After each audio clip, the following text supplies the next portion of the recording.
Hello and welcome to episode 387 of the Money to the Masses podcast with your resident expert. As always, Damien Fay and me, Andy Leakes. Damien, welcome back to the show. How are we doing? I'm good after last week's break. Apologies, I lost my voice. I seem to these days, whenever I get some kind of cold, even if I don't feel particularly unwell, it seems to go to my voice. And by the middle part of last week, I was struggling and I'd recorded some videos on where interest rates would go for our YouTube channel. And I quickly squeezed that in because I knew my voice was going to disappear. And within hours, it was gone. And so I couldn't do the podcast. But of course, the team took over admirably and produced another great show. So I'm back this week to do the show. And we're going to do something a little bit different, actually. So where I normally do a podcast that's split into three key parts where I talk about different topics, it got me thinking, because you've not heard from me for a couple of weeks. In the office, we're talking about a lot of stuff that's going on. In the last month, we've had so much go on in the UK in terms of not just changes of prime ministers, but we're seemingly having an economic crisis at the same time. The world has shifted considerably. So we are not in the same world that we were just over a month ago even, and let alone if you go back 6 months or a year. And we've had the Bank of England intervene in bond markets. And so this is the sort of thing that we haven't seen since the financial crisis or the pandemic. So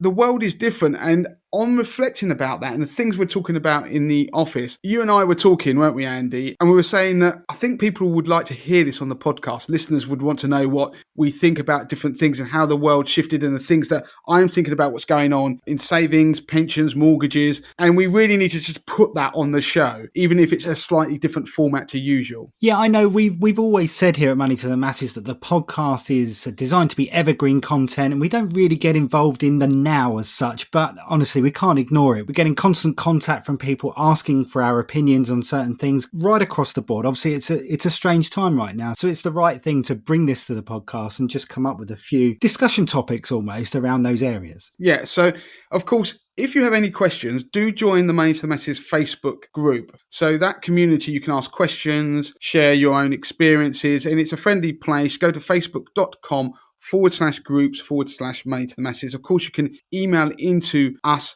Damien at moneytothemasses.com, Andy at moneytothemasses.com, or any member of the team. If you just put their first name at moneytothemasses.com, you will get to them. But the Facebook group, you are likely to get a lot of different opinions as well. And there's a lot of good discussion that's going on our YouTube channel as well, below the various videos that I'm doing, because I do regular updates on where interest rates are going on YouTube. I don't put that on the podcast. So if you're interested, then go and look at our YouTube channel for the latest video that came out last week, because the market predictions have really shifted on where interest rates are going to be headed. And when I say interest rates, I'm talking about Bank of England base rate and therefore mortgage rates. So it's always good to get the emails from people, particularly where they've said they've taken action based upon what we talked about on the podcast, fixed their mortgage earlier on in the year or prepared for a world where they were building a cash buffer, all these kind of things. So what I'm going to do is break this down into really three areas, and that's savings, so savings accounts, pensions, and mortgages. Now, I could talk about lots of other things, but I'm going to just put it down to those three topics just to try and keep it succinct and hang it off there.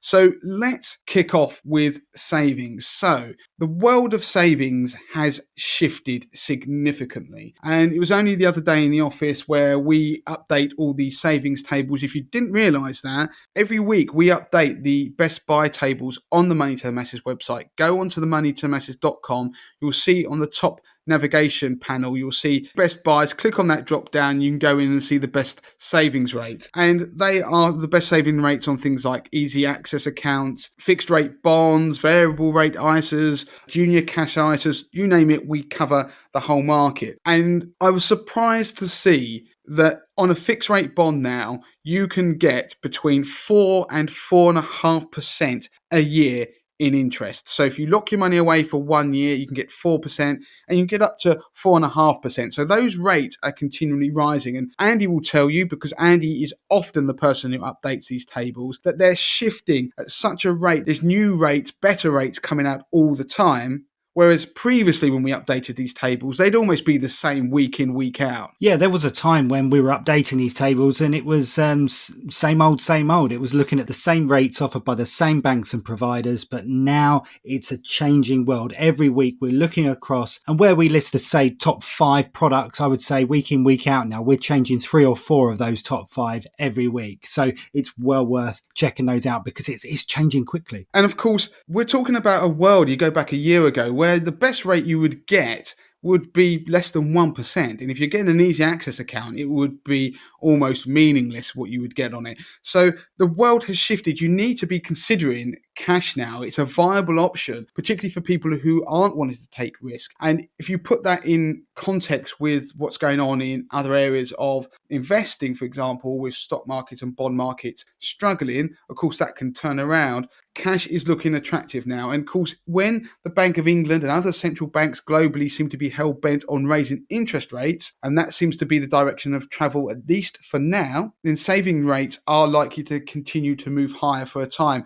And now we're looking at the best rates for a decade. So the message of this podcast is to unlearn a lot of what you've learned over recent history, over the last decade, for example, in particular, about key areas of your finances. It's time to tear up those conventional wisdoms and review your personal finances. So savings, you can get much better savings rates. If you've got money in savings, therefore shop around. Look at those best buy tables that we've provided links to and we've talked about. But it's not only that, is that if you go back to June 2020, and it was episode 277 of this podcast, I talked about cash ladders, how to build a cash ladder. Now, it was a concept that at the time I was trying to help people to boost their savings rate. And it was where we were hoping that rates were going to start to pick up a bit. Now we're in a world where we're seeing savings rates pick up, that a cash ladder really comes into its own. So go back and listen to that podcast. We'll put a link in the show notes. But just to give you a brief overview, a cash ladder is a system whereby you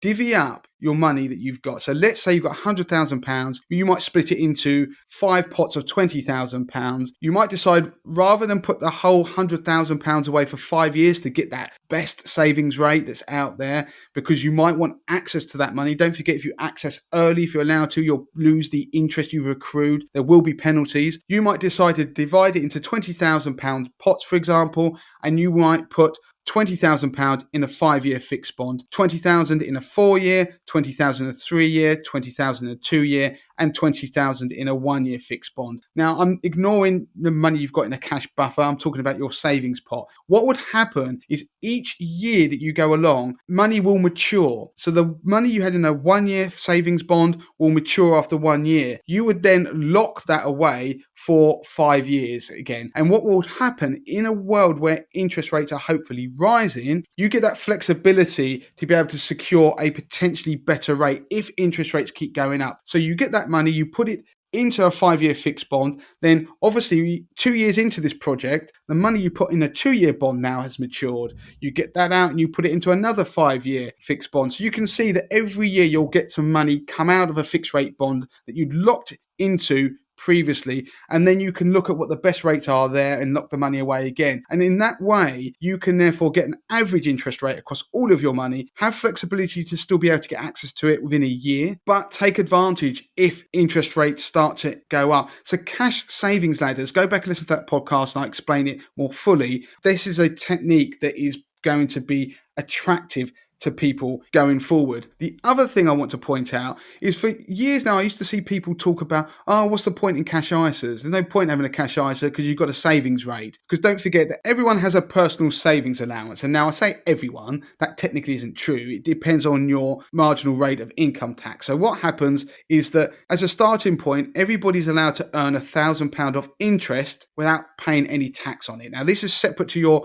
personal allowance that's applied to your income tax, i.e. your earnings. Now, this allowance of £1,000 is only available to people whose highest rate of income tax is the basic rate tax, i.e. 20%. So they earn below £50,271. If you earn above that, you then only get £500 as your personal savings allowance. And if you pay the additional rate of tax, i.e. the 45% rate, then you don't get a personal savings allowance. I'll just add as a caveat to that, there is a starting rate for savings that exists of people who earn less than £17,570.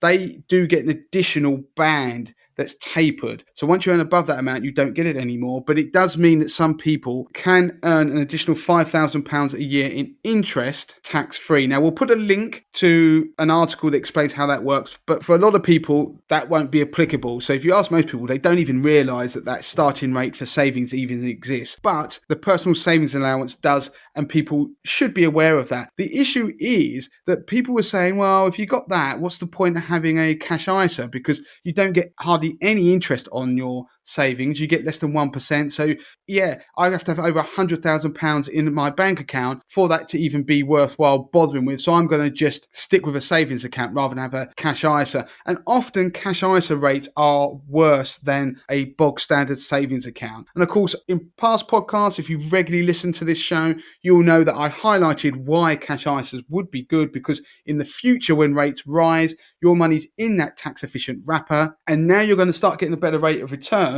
then none of that interest is going to be taxed, but you're still going to have your personal savings allowance, which is applicable to your savings account outside of a cash ISA. So the point is, cash ISAs now are worthwhile. There were people who started saying they weren't, they are, and that's why you put money in these wrappers, because you've got an allowance, £20,000 a year. You are limited to how much you can put in, so you need to just keep stuffing them for periods like this. Keep your money protected from the taxman. But the other thing I want to add is, if you do the maths of what I was talking about earlier, now 4% on savings, and it's going up, so we can get 4.5%. We'll probably very soon be getting 5% on some savings accounts. If you're getting 4%, you only need £25,000. And I say only because that's in comparison to the £100,000 you had to have before to breach that £1,000 a year savings allowance, which means you then start having to pay tax on some of your interest. So we've moved on to a world where we have to start realizing that there are going to be plenty of people. You might be saving for a house, for example, and have got a deposit that you are potentially liable to tax on your savings. And it's something you've never thought about.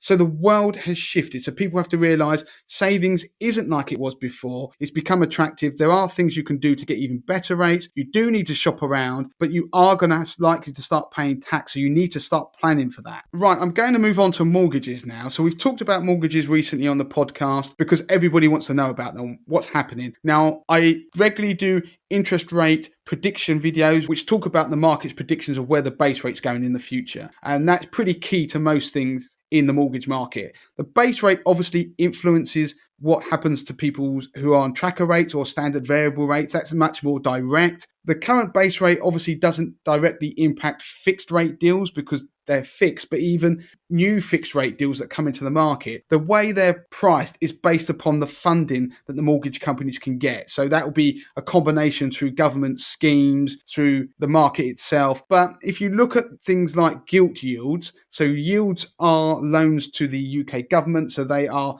things that pension funds invest in. People listening to this podcast will have invested in things like that via their funds that they're in. It's a similar thing to a treasury in the US, but this is the UK equivalent. If the yield on that goes up, so that's the return you can get from a loan to a government, which you think is going to pay back, then it corresponds that the rate of interest that's charged on a loan to you is going to be higher than that. It just makes sense. That's the way finance works. So you can see if we start seeing gilt yields rocket, we see mortgage fixed rate products start to rise. And also a combination with that base rate being expected to rise because of rising inflation, then that's why the market starts to price in higher interest rates. Now, at the moment, the market is now pricing in the base rate to go up to at least 5.5% by the second quarter of next year. So that's 2023. Like I say, I update the videos all the time. So if you listen to this in the future, go and check out the YouTube videos that I do. But also we've got an article on our site titled "Remortgaging is now the right time to fix and for how long?" Now in that article, I update a chart that shows the predicted path for the Bank of England base rate over the next 5 years. And that's based upon the market's predictions, and that's based upon swap rates. You don't need to really understand how it works, but that chart shows you what the latest prediction in the market is. And of course, that influences the prices of things like mortgage rates. So make sure you check that out. But that is why we're now seeing mortgage rates for fixed term mortgages hit 5 and 6%. Go back a year ago, you were getting rates of 1, maybe 2%. It depends on your loan to value ratio. So the more equity you have in your home, the better rates you get. But now people are looking at rates at the moment of 5 to 6%. And if the base rate keeps going where people think it is, then we could be looking at rates of north of 6, maybe 7%. And of course, some people who have a lower loan to value are already being quoted things much higher than that. And there was a lady who was, I think, on Question Time. She was trying to apply for a mortgage as a first time buyer. And rather than get a rate of 5% as she was looking at, she ended up getting one at 10%. Now, I don't know the details of that, but just shows you where we're going with mortgage rates. Now, with the base rate and gilt yields rising, then that obviously, as I said, influences mortgage rates. But why is that happening? So, of course, the interest rate at the Bank of England, so the base rate is going up because they're trying to quell inflation. But when Liz Truss and Kwasi Kwarteng decided to unleash their mini budget, if you've listened to the market update that I do, where I talk about what goes on in investment markets, that caused complete chaos, not just in the UK, but particularly in the UK, but also globally. Because what it did, they came out with these huge tax cuts. It was lauded as the biggest range of tax cuts in 50 years, but it would actually cost billions of pounds to implement. Now, the market doesn't know how they're going to fund that. And the problem is, if it's going to be funded by borrowing, so you do that via the gilt market, then just like anywhere else, if you had a friend who kept borrowing loads of money, you'd be nervous about lending them even more because you're thinking you might not get your money back. And even if you did, or if a bank or something wanted to lend them money, they get charged a higher rate because there is that risk of default. That's what's happening in the UK. And the problem is that's spiraling out of control. And of course, the cost of all that borrowing to implement that starts to cause a problem, spooks the market. And so that's why gilt yields rose, and that's influenced the mortgage market. And of course, the mortgage market then closed down. So we had, I think, 40% of mortgages get pulled almost overnight. And so people were scrambling to try and find mortgages and fix them in fear, but there weren't any deals available. So one thing that people have to realize, everything you learned about the mortgage market in the last decade, you need to tear that up to a certain degree. We were at a historic low of 0.1% base rate. Will we ever go back there? Who's to say? But that came as a result of a financial crisis and a global pandemic. Now, this podcast, we always talked about how they were historic lows. They were unusual. The long-term average is around about 5%. So we're heading back towards the world that is a bit more normal in terms of where the base rate should be. So people think that they can just keep remortgaging, they're always going to get cheaper and cheaper rates. I think we're in a period where that might not be the case. Certainly anybody who's remortgaging in the next 12 months or who has already remortgaged are likely to see much higher rates. They're seeing their rate jump maybe from 1 and 2% up to 5 or 6%. Now, if you have a mortgage, £100,000 borrowed over 25 years, every 1% more on your mortgage rate adds around about £50 a month to your monthly repayment. So the mortgage market has changed. Deals are appearing and getting pulled very quickly. At the moment, the market is trying to reprice itself. The issue you have, people have to bear in mind, is that it's not just going to be that people come back to the market, this is lenders I'm talking about, and just give a really cheap rate. If they do that, what happens is that they get flooded with applicants and they get overwhelmed. So there will be a herding element to the rates that are on offer. So even if the funding levels improve for them, which means technically they could offer mortgages at a cheaper rate to you and I, they'll be nervous about doing it because A, the volatility that's going on in the economy and gilt markets and their financing, but also because they don't want to be swamped and not be able to deliver to their customers. So you'll get an element, there will be a lag. So things aren't going to get better really quickly, even if the Bank of England cuts rates. Let's say we have a recession. Of course, the Bank of England intervened in the gilt market, which perhaps slowed down some of the rises in gilt yields and therefore perhaps slowed down some of the rises we've seen in mortgage rates, but they've not stopped it. It's just slowing down something that seems to be almost inevitable. The thing is, as well, in days gone by, you could research the mortgage market yourself online. And although I always said get mortgage advice, you really should no matter what, because you can get better deals. The broker can find you a deal that you can actually get based on your circumstances and do a lot of the legwork for you. Now, because the deals are being pulled so frequently and there are few around, you're not going to be able to research and find the best deals. The lenders aren't updating their websites that quickly, and some of them are only lending to existing customers. What we've also seen is people now finally understanding some of the risks that are inherent in owning property. Now, we love property in this country, and we always talk about it as if it's this one-way route to riches. And obviously on the podcast, I talk about diversification, and people know that I don't subscribe to that idea that, yep, you just got to own bricks and mortar. The issue is that really you're leveraging your investment. In this country, we allow people to use borrowed money to invest in property. And the risk is that when interest rates rise like they are now, that can become unaffordable. So what we've seen is over the last decade is people will be able to build portfolios on artificially low interest rates because of the easy monetary policy from the Bank of England, for example. And now reality is starting to bite, and there are going to be some people who are going to be casualties of rising interest rates, are going to have to be full sellers. But it is something that people need to realize that there are risks. People are starting to see some of the risks that they've largely ignored because they've not seen it for a long time. They are still there. I'm going to just quickly jump over to investing just for a second before I come back to mortgages again. On investing, people are now starting to realize that bonds are not the haven that they perhaps thought. So with anything, you've got to understand the risks. You've got to understand the period when they can perform badly, and that's when interest rates go up. And so bonds have been doing dismally in 2022. They're in a bear market, which means that most indices related to bonds have tumbled. And so if you invested in gilts, for example, you will be down way more than 20%. So again, always look at the risks, not just the potential reward. And I think people are learning that who previously had either ignored or hadn't appreciated it. Now, going back to mortgages, I think people are going to start focusing more on the early repayment charge because there are a lot of people trying to get out of their mortgages now to secure a new fixed deal. So their mortgage might be running out in the next year, but they're paying these early repayment charges,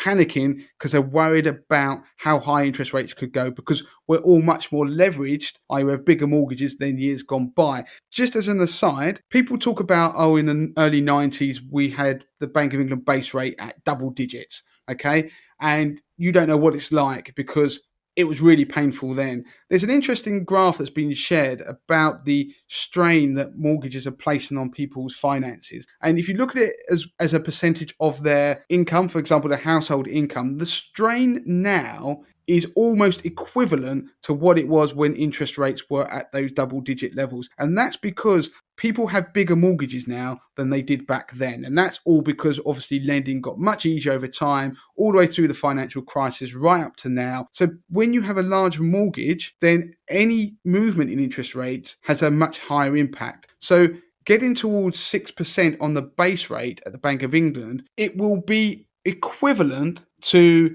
what people experience in terms of the pain on their finances as back in those days of the double-digit Bank of England base rate. So that will be something that the Bank of England will be aware of. So going back to that early repayment charge, I think people will start looking at what their early repayment charge is, because before people just thought, I just want to get a mortgage, and yet whatever cheapest, what's the rate? Now they're going to look at other features of their mortgage, including whether they can take payment holidays and also whether they can overpay. Now, coming on to overpayments, this is an interesting topic. We did touch upon it on the podcast earlier in the year. So that's podcast 320. And again, we'll put links in the show notes. That was about how to pay off your mortgage faster. And we looked at overpayments and we explored the idea of how that works and how it means that you pay off your mortgage more quickly, but you also pay a lot less interest. I won't go over that now because I'm conscious I'm talking a lot and this podcast will be quite long, but go back to that episode. You can find out the details. But the rule of thumb broadly about whether it's worth overpaying your mortgage versus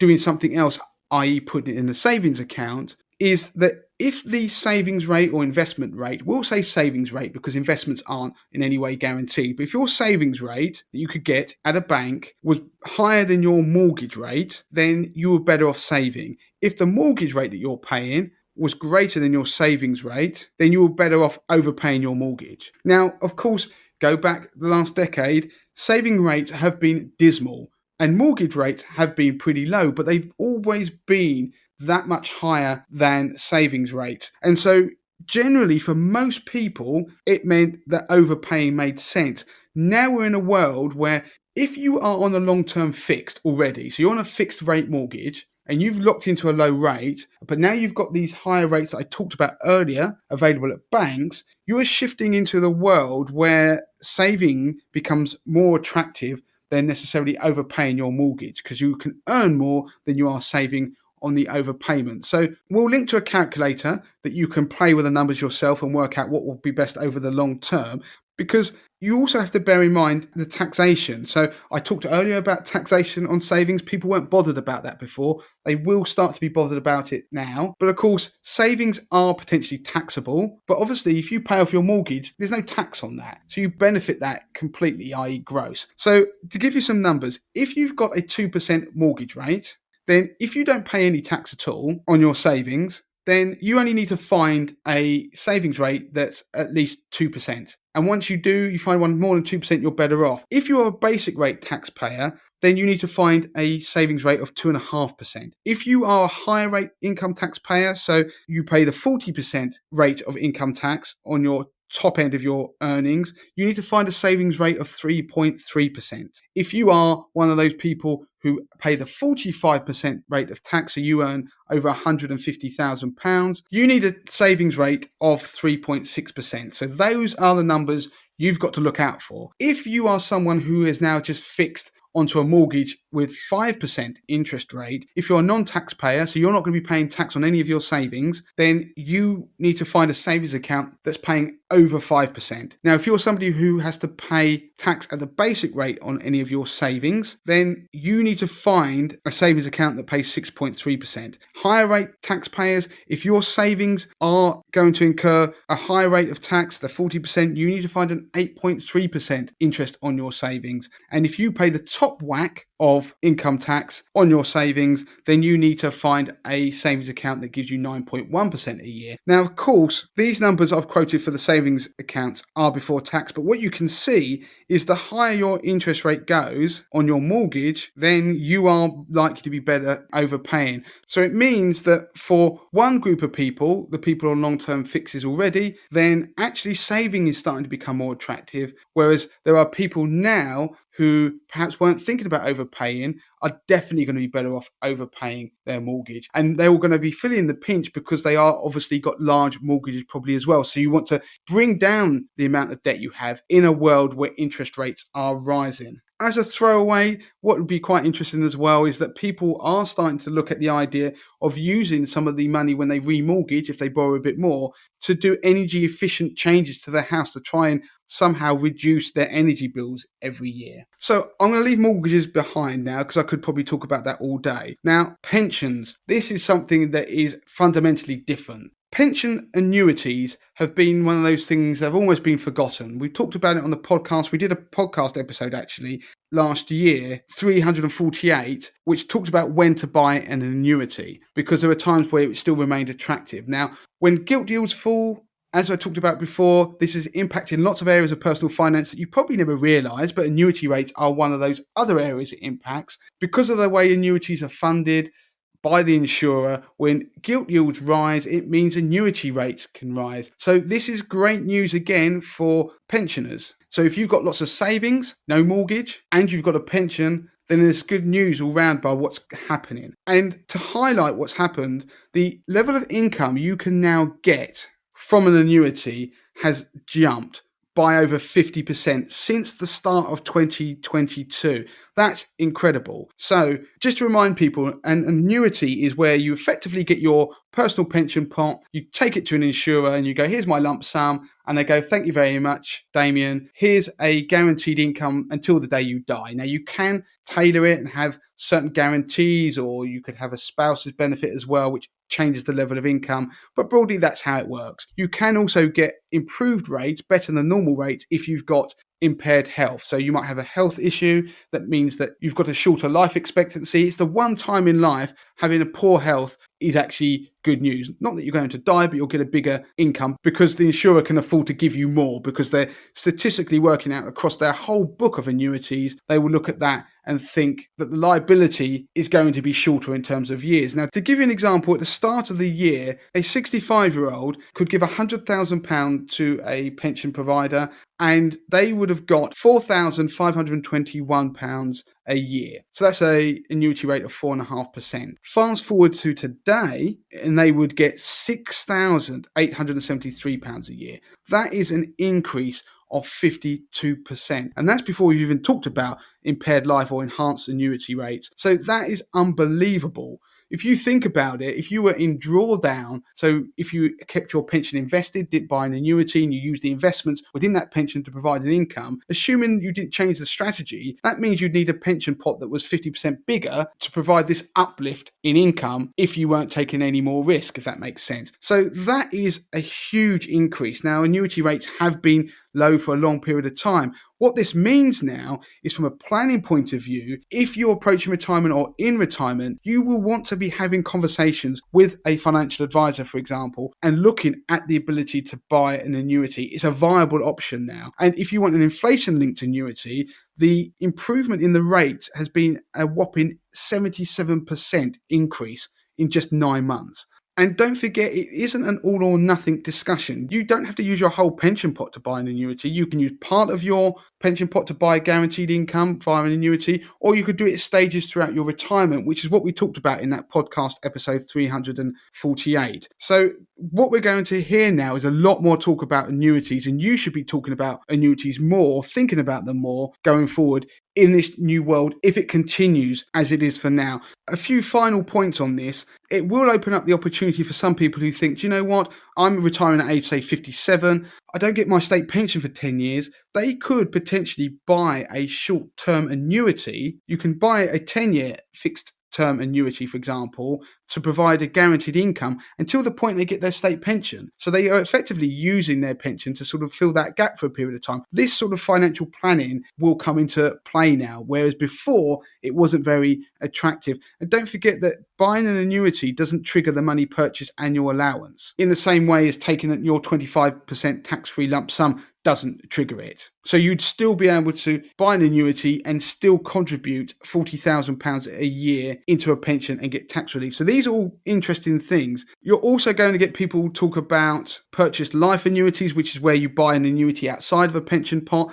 That's something else I won't dwell on, but it's an interesting topic, maybe something I'll come back to in the future. And also annuities where you have those added benefits. Maybe you have a spouse or partner payout that could be 100% or 50% of the pension you receive. So when you die, they get a benefit, because normally what happens if you buy a single life annuity, then when you die, the payment stops. So if you bought an annuity, you die the next day, all your money's gone, then the insurer, pension provider keeps it and the payments stop. But you can buy annuities that have those benefits for people like your spouse. It does reduce the amount that you get a year, but with the uptick in annuity rates, this is all starting to look a lot more attractive. So I've covered a lot there, and I just want to finish on one other final thing to do with investing. I touched upon the bond market and people starting to realise that, yep, bonds aren't infallible. And it also leads on to the idea that people who talk about Vanguard, if you look at now, the Vanguard's performance has been terrible year to date. If you look at the life strategy funds, it's down 13.27% this year. As I look at it, I keep hearing people going, oh, my Vanguard fund's doing terribly. That just shows you need to understand, as I did on a previous podcast, what it invests in, because when treasuries collapse, that's obviously dragged them down. By contrast, my portfolio, 50k portfolio, I run on 80/20 investor. It's not immune to stock market falls. After all, bond and equity markets are down more than 20% each. My portfolio is down 6.5% year to date, which I have to say I'm pretty pleased with. It means that I'm outperforming fund managers, discretionary fund managers, and that's because I'm investing in all sorts of different assets. So if you want to have a look at 80/20 investor, don't forget you can have a free trial. So there's a bit of a plug there, but it highlights again, you need to think about managing risk, and what was the conventional bond equity portfolio isn't currently working in this environment. So you need to start to think of diversifying beyond those assets. So there you go, Andy. I know I've just talked at you for that whole show. I just had so much to get out there that we've been talking about in the last couple of weeks that I've just kind of dumped. So if anybody has any questions on any of that or other things they want me to talk about, then please do send in an email to the show or contact us on social media, because we are in a very fluid environment, but there's a lot that's changed now. And for some people, that is going to present some really positive opportunities. It's not all negative. Excellent stuff. And Damien, please don't apologise for talking at me. I think in a way you're just making up for missing out on the podcast podcast last week, and I can see you're getting animated. For those of you who can't see Damien as I can, there are arms being raised all over the place as he's making his passionate plea. This is what Damien does. And like I say, Damien, never apologise. Yeah, on that, don't forget that I'm doing a panel event in London on the 26th of October. We'll put a link to the event where you can register in the show notes and on the website. Do please come down. It'll be great to meet people. You'll see me getting animated and passionate. And I haven't met anybody really from the show